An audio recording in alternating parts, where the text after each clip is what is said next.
Bom dia, meus irmãos. Espero que estejam todos bem, né?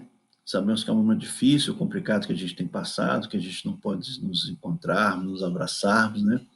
Mas sabemos que o Senhor está no controle, né? Deus nos ama, Deus cuida de nós. Espero que os irmãos também estejam se cuidando, que é o mais importante neste momento, né? Como a gente não pode se reunir presencialmente, né? Nós vamos tentar aqui começar a estudar um pouco da palavra de Deus, né? Nós vamos estudar as cartas de Paulo nesse trimestre.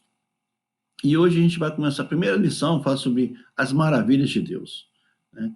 Como Deus opera de maneira milagrosa, né? Na vida dos seus servos, né? Neste momento eu queria orar para a gente, antes de iniciarmos a lição, né? Que o Senhor possa nos conduzir, nos abençoar. Santo amado Deus, obrigado, Pai, pela oportunidade de estarmos aqui, ó Pai. Te agradeço pelo estudo da Tua palavra. Que Tu possa estar abençoando cada um dos irmãos que está recebendo essa mensagem, ó Pai, que Tu possa abençoá-lo, guardá-los, ó Pai, confortá-lo. Seja com os nossos irmãos da terceira idade, ó Pai. Usa-os, ó Pai, conforme a Tua vontade, o Teu querer, ó Pai. Instrua-nos, ó Pai, neste momento e dê-nos sabedoria e discernimento para estudarmos a Tua palavra. Nós sabemos que te pedimos e agradecemos. Em nome de Jesus. Amém. Bem, irmãos, a gente vai estudar a primeira lição, Maravilhas de Deus. E quais são os objetivos de darmos essa lição, Maravilhas de Deus, né? Entender que em qualquer lugar, circunstância, Deus age, atua, faz, realiza, exerce sua força e poder, sendo Ele o Senhor da história. Então nós sabemos que Deus está no controle.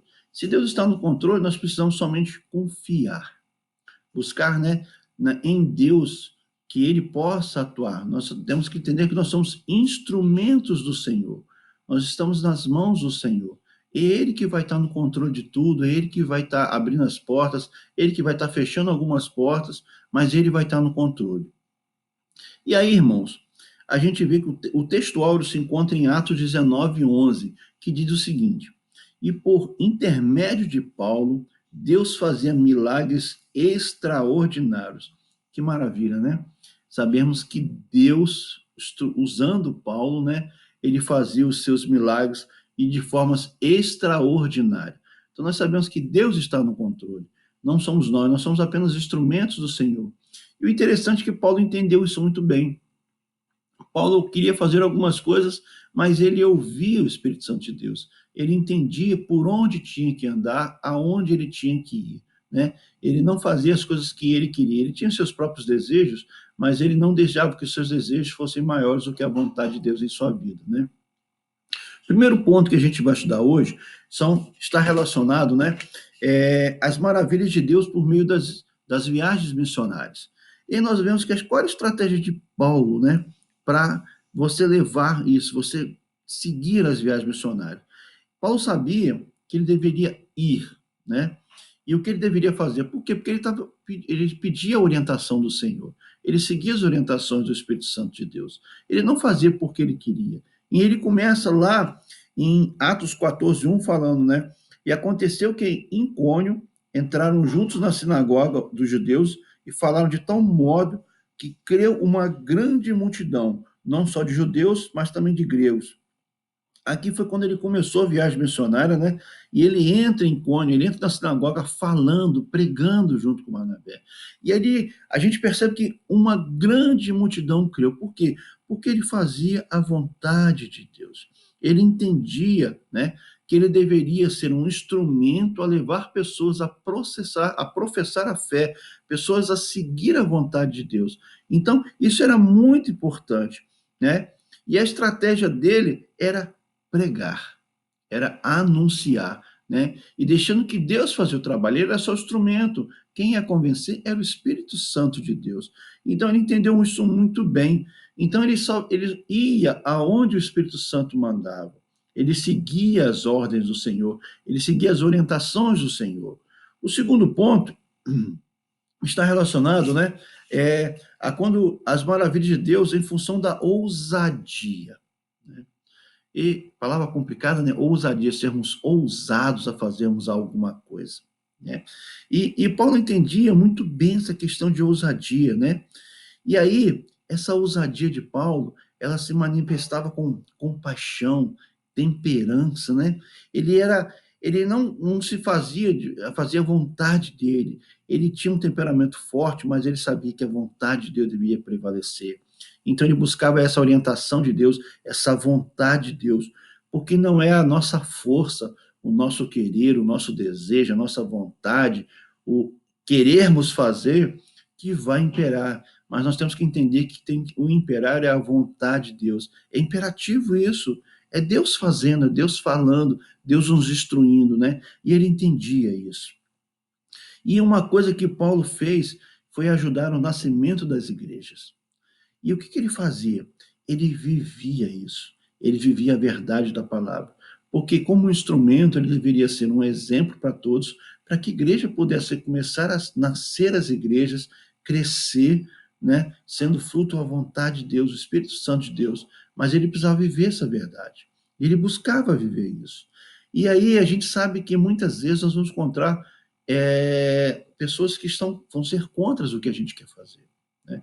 Mas Paulo não se intimidava com isso, porque ele entendia que ele não estava fazendo o que ele queria, ele estava fazendo o que a vontade de Deus era. Então, ele buscou fazer a vontade de Deus, buscou fazer o crescimento. Por isso que as igrejas foram crescendo, por isso essa ousadia de pregar, né? Essa ousadia de falar a palavra de Deus, de mostrar o que Deus queria para a vida dele, né? E, consequentemente, ele entendeu, né, que ele era um instrumento. E, como instrumento, ele deveria fazer o que Deus queria, a vontade de Deus, né? O terceiro ponto é quando as maravilhas de Deus, em função da plantação das igrejas, são confirmadas, né? E a base do nascimento da igreja tem que ser a fé.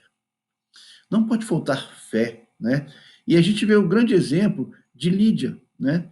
Ela foi um grande exemplo no início da implantação das igrejas, né? A gente vê isso lá em Atos 16, 15, quando, né, Paulo começa a pregar, e aí o que acontece? Depois que foi batizada, ela e sua casa nos rogou, dizendo: se haveis julgado que seja fiel ao Senhor, entrai em minha casa e ficai ali.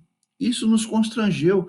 Olha só que interessante. Ela entendeu, né? Ela se converteu, ela foi batizada, e ela chega para Paulo e fala: se ela era digna, né?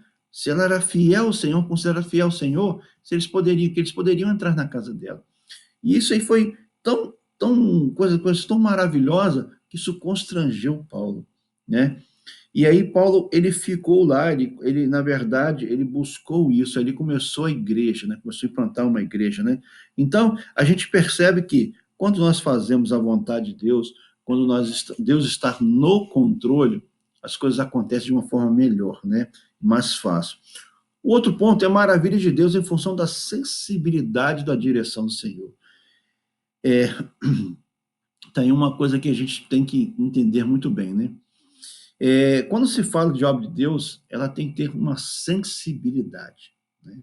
E tem que ter o discernimento. Por quê? Porque a gente está fazendo algo que é da vontade de Deus e é para a vontade de Deus, né? E aí, isso aí para Paulo era muito interessante, porque o Paulo entendeu isso. Paulo tinha suas vontades, seus desejos de pregar o evangelho, ele tinha aquela ousadia, né? Ele gostava de pregar, ele queria pregar. Mas, algumas vezes, a nossa vontade não é o que Deus quer. E ele tem aquele sonho, né, de um varão macedônio que fala para ele ir. E o Espírito Santo encaminha Paulo para Macedônia. E não era onde ele queria ir. Mas o Senhor fala sobre isso. Isso está lá em Atos, né, 16, 9.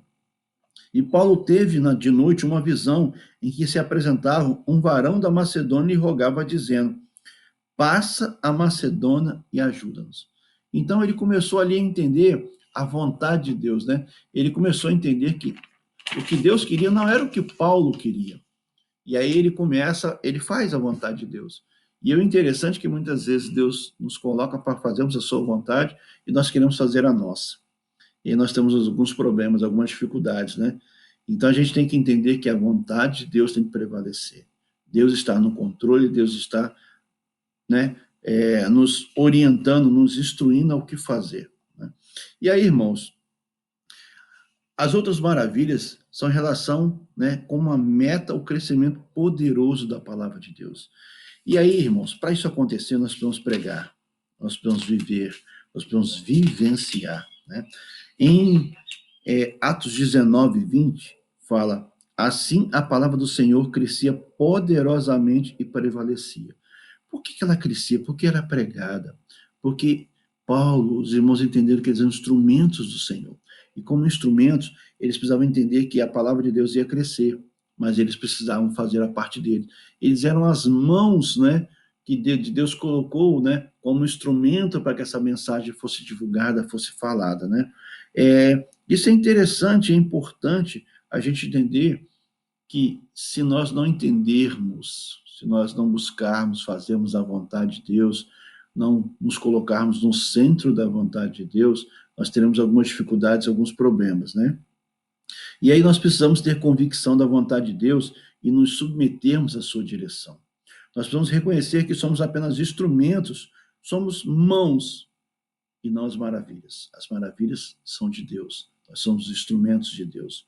E objetivar que o crescimento deve ser sempre da palavra, e não pessoal. Não somos nós que vamos fazer nada crescer, mas o Senhor irá fazer isso crescer, né? Irmãos, espero que a gente possa aproveitar este momento, né? Que o Senhor possa continuar abençoando a vida dos irmãos, guardando de maneira viva e verdadeira. Obrigado, que o Senhor possa continuar nos abençoando. Em nome de Jesus. Obrigado.